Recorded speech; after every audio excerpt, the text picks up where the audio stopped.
Hey, Sean. So for the next 25 minutes, I'll be asking you a few questions, and you can explore the problem that you have, and come to a potential way forward for you. Yep. I won't be giving any advice as this is a coaching session. Is that okay? Yeah, sounds good. Great. So let's start. Okay. What is the topic that you want to talk about today? Okay. So focusing on family. So the topic I want to explore is how I can get closer to my son, or we can spend more meaningful time together. And what is the situation now with your son? Our relationship is actually quite good. So it's not like I'm going from very deficit kind of place. Well, actually, a little bit back first. He is 13 years old, so just became a teenager. We have been very close since he was very young, and he is closer to me than to my wife, kind of pretty much the whole time. However, the challenge is that as he is growing older, like his interest is changing. The kind of things that we did together before, maybe 2-3 years ago, he may not be as interested in now. So he is spending more time by himself. So I'm just trying to find ways that we can have a closer connection, or feel a closer connection to him. So you want to find a way to be closer to your son who's now a teenager, and things that you used to do may not be relevant, or maybe may have to be different. By the end of the session, what do you want to feel, or what would be a success for you by the end of the session? I think by the end of the session is about having, so I don't, it may be too much to think that I will have all the actions kind of lined up, because it's only 20 minutes. But at least I am getting close to what my action plan looks like, and I also feel more confident that I'm going on the right direction. Okay, so you want to feel that you're closer to the action plan, and you want to feel more confident. That you can get to that action plan. Okay. Why don't we start, and then we'll see how we go. Sure. You mentioned that you want to have closer connection. Yes. Can you explain a bit more what you mean by closer connection? I think it's about the quality of the time that we spend together. So having interactive or meaningful activities together on some of the evenings, and also on the weekends, and also talking to each other more. How do you feel about your existing connection? I think right now we are spending time together, and we have done something to kind of make the connection better. Like, for example, I've been thinking about doing this for some time, about kind of instituting a no device rule during meals, and we finally kind of, as a family, agreed to that. Sorry, can you repeat that? A no device rule. So no device during rule. meals, Okay. we are, when we're eating, we are supposed to kind of spend time with each other as opposed to looking at our phones. So we started that last weekend. So we are making some progress in terms of making sure that we are intentional about the time that we spend together. But I think there is still a lot of room for improvement. Okay, so you mentioned about the time aspect of a definition of closer connection. Any other aspect besides the time spent?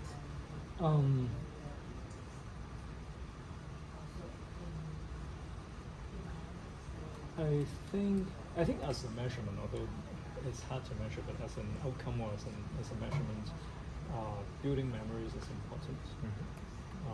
So it could be the bigger memories of going on, kind of traveling together, doing activities together, having adventure together. So that's the kind of bigger memories. But in addition to the bigger memories, there are also a lot of micro moments, a lot of moments on daily life that could be memories, could be things that we could treasure looking back as well. So bigger and micro memories, are they both important to you in different ways? Yes. Okay. Yes. And can you think of maybe a most recent time when you had a bigger memory with your son, and how was it? How did you feel? What was it?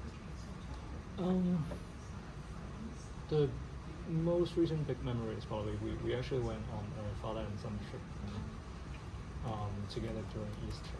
So we spent a week together going to Europe,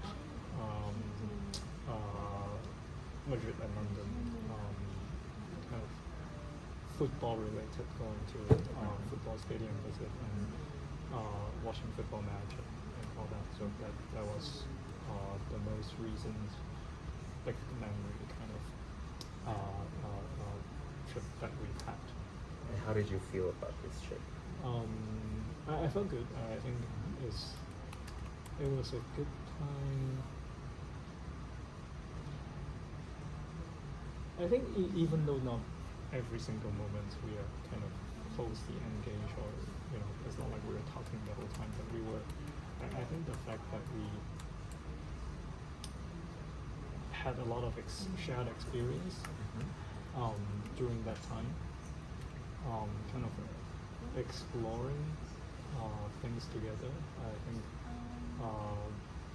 for example, seeing his eyes light up when we got to the Santiago Bernabeu, which is the Real Madrid stadium, and when we got to the Manchester United Old Trafford Stadium, seeing his eyes light up and seeing the excitement and being there in that moment, sharing that with him, to me was very valuable.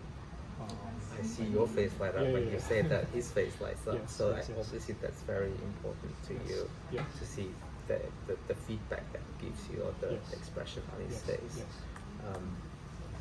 Is that something that you feel that you need to achieve every time you create a big memory?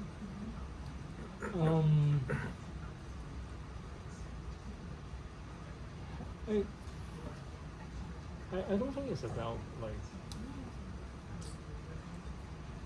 necessarily. So because it's hard to plan for those, right? I can't control the outcome. What I can control is I am really planning for that to happen, or I'm increasing the chance for those kind of moments to happen. How? I think for this kind of big trips, or for more of the big memory type activities, is really taking the time and taking the time to plan, to make sure that we are budgeting time, kind of, if I look at the calendar of the year, making sure that there are spaces, there are dates when we are planning ahead for that kind of magic to happen, and to plan the activities, prioritizing experiences, and so that they are more likely to actually happen. Can you elaborate a bit more on what you mean by prioritizing the experiences?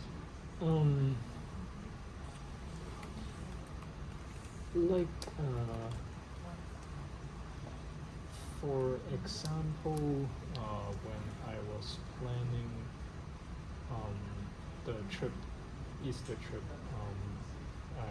I was trying to see what are some of the things that would actually make this kind of experience possible. Like, for example, maybe a little bit of details.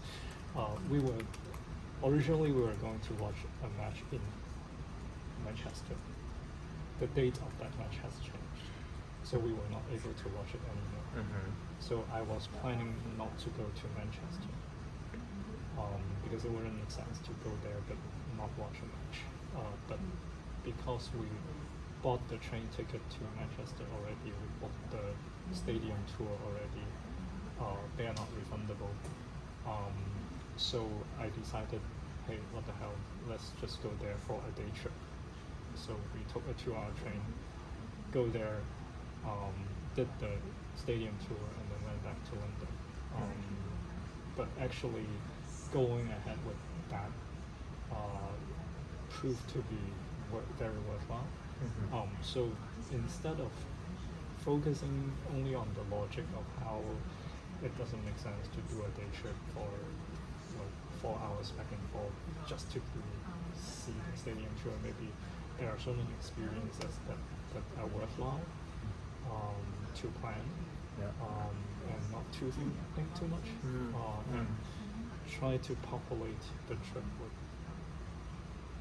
experiences like that as opposed to just sightseeing or shopping or whatever. I was just making an observation about based on what you said. Yeah. It sounds like there's a lot of planning that goes into it. Is that stressful for you?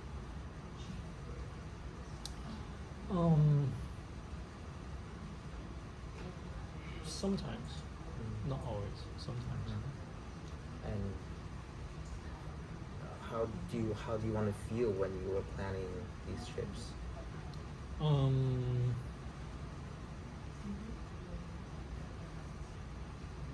I think it ideally, of course, it would be better if it requires less effort.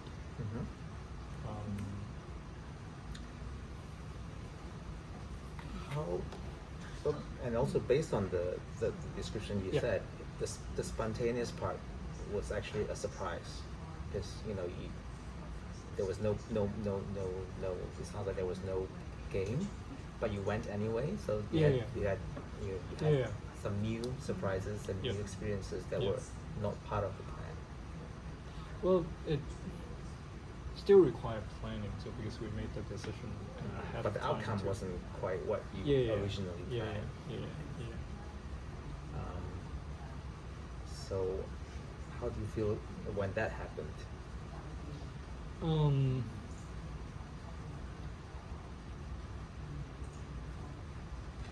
I think I found it, that day trip itself, it was a pleasant surprise. I think it's also about, and that I think that I call it magic. That magic happened because it's I knew that was something that would be kind of important to him and exciting for both of us. So I think understanding what each, and it's not just me and my son, it's also my wife. So what excites, understanding ourselves, understanding what excites all of us would be helpful. If I go back to what you said about his face lighting up, that's one of the positive feedback that you get from him. Do you find any other ways to get feedback from him and your wife on what to do, and have you done that, to sort of involve them in the planning or to get their inputs? Yes, so involving them in the planning for sure. I think in terms of getting feedback, facial expressions and emotions is definitely one of them. Of course, verbal feedback will be um, verbal feedback will be useful as well. It's just that as he gets older and older, I'm getting less and less verbal feedback from him. Okay. Is there something that you can? What is something that you can do to get more verbal feedback? And is that important to you in this process? You think? I think it's not necessarily getting more verbal feedback on specific activity is important, but more connecting through words is important. And I think for that would be more about so the question is what can I do? I think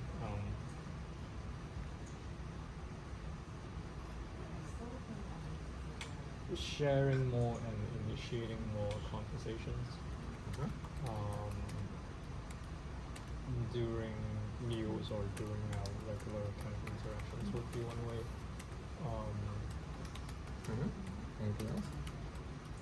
I think having more relaxing time together will be good also. What kind of relaxing time? I think it's more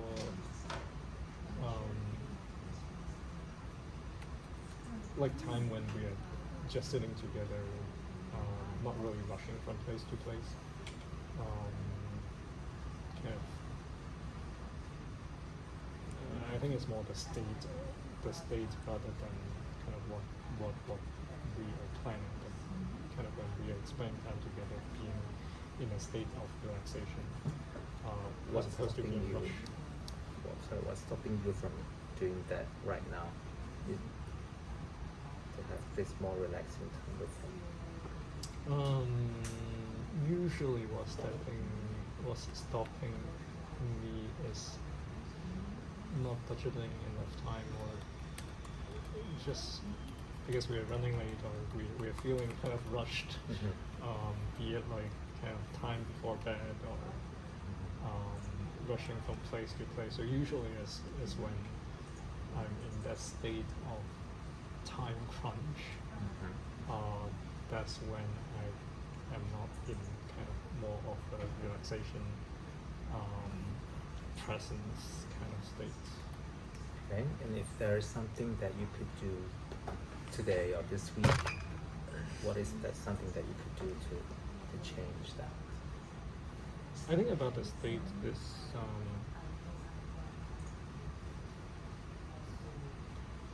I think there are two things. One thing is budget more time.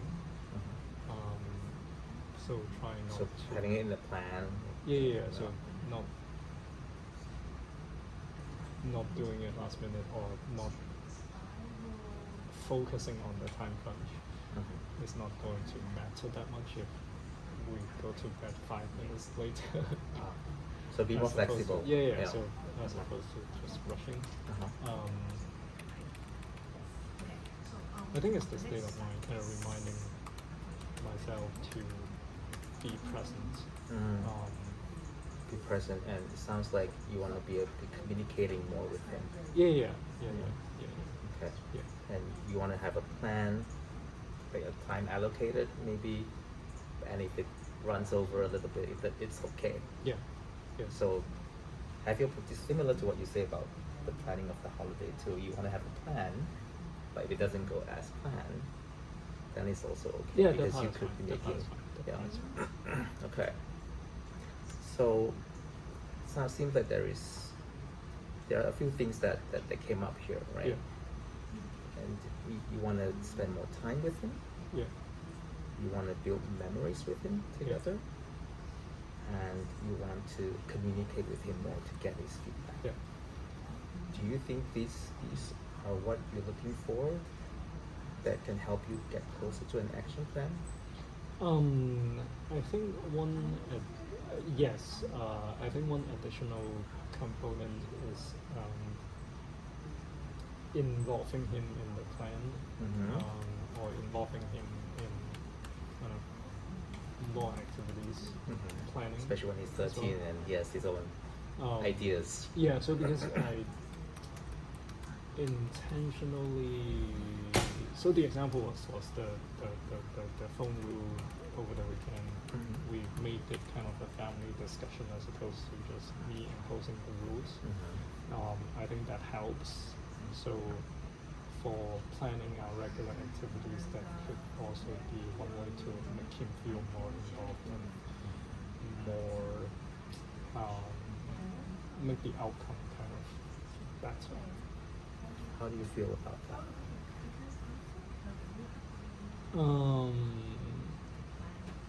I think I can do it.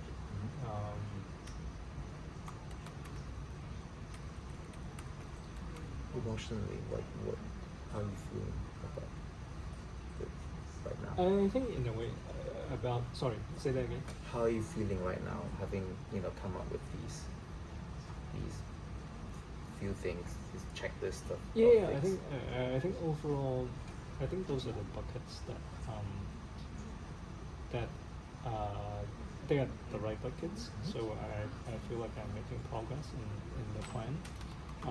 I think the one thing that could be stopping me is more, in a way, fear of rejection. Okay. By By whom? him, Mhm. or my wife. So just how me proposing something may not be something that they are excited about or they are going to embrace. So I think What are you worried about? I mean, that if you reject it, what is the worst that can happen? the worst is that we are not making progress. So I don't think there's something really serious in terms of.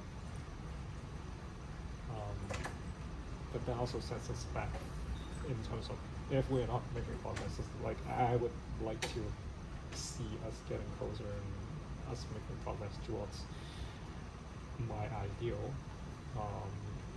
So I'm keen to do that, and being rejected would be kind of setting me back from reaching that destination. You mentioned your ideal. Yeah. Is it just your ideal, or is it your collective ideal that you're trying to reach here? I think it's probably collective ideal. I'm saying my ideal because I don't know exactly what they think. Mm-hmm. My assumption is that I care about this more than they. Mm-hmm. But I could be wrong. Oh, I want to go back to the fear of rejection. Right? Yeah. Instead of rejection, can you think of 2 a more minutes. more 2 more positive minutes. word to go from is- your ideal to the collective Yeah, ideal? it could be feedback. Yes, feedback.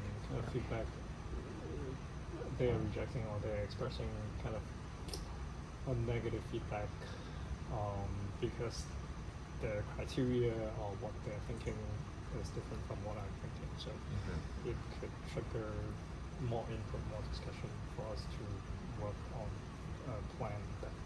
So it works could be a for positive thing because it helps you get to that collective ideal. Yeah. Right. Yeah. And it could be collective ideal that actually work for everyone deep down as opposed to just on the surface. Okay, great. Unfortunately, our time is almost up, but I want to wrap this up and hear from you. What are the 3 key takeaways or 2 key takeaways that you have gained from this session?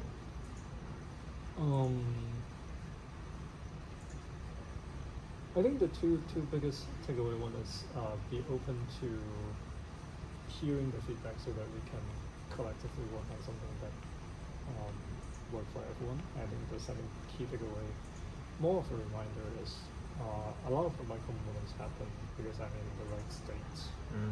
So being in the right state and being relaxed and being present is half the battle already. Great. I hope you find this session Yeah, useful. it was. Great. Thank you. Thank you. And we are ready. 25.